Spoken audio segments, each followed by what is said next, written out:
Hoarding / crabapple tree. There was a point when Mom lost her job at Target, and after, things became more difficult for us. Mom's health just seemed to be getting worse, and bills and everything were just catching up. That was when the power started going out, and we'd have to drive over to Grandpa's house to spend the night. Finally, we reached the point where we had to move back into his house. But Grandpa had also changed after Grandma Connie died. "Grandpa, you gotta throw this out. Jordan, one man's trash is another man's treasure. You keep saying that, but this is actually trash, Grandpa. It's not useful at all. Jordan, listen to me. We are in a recession.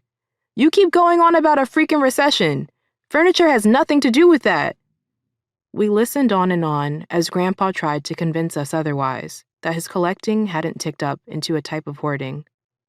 There were crates along the hallway with mail and paper.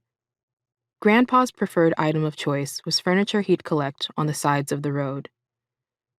We'd have purging sessions with him periodically to get rid of these items in the house, both sneakily, forcefully, and graciously, telling him what needed to go, and settling with him on what could stay. But Grandpa continued to bring stuff in, and we continued to do our best to keep up with everything. For the most part, we settled on cleaning our rooms. I remember my first big purge after coming back to live with Grandpa. I scanned Mom's bedroom, looking at the assortment of boxes I'd have to go through, bringing trash bags up again and again to throw out items and papers. I remember when I first saw the bottom of the floor. I kept it that way, periodically scanning the room to make sure that any mess I'd made didn't get out of hand.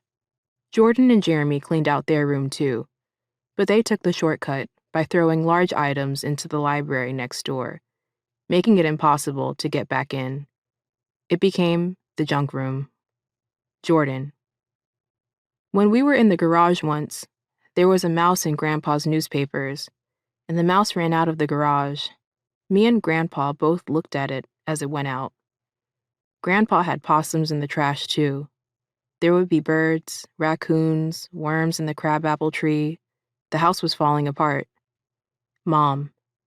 My grandmother came by and planted a garden in the backyard at Gabriel Lane, and rabbits would try to run into the garbage and garden. My father fed the birds birdseed, and the squirrels would come under the crabapple tree. Jordan.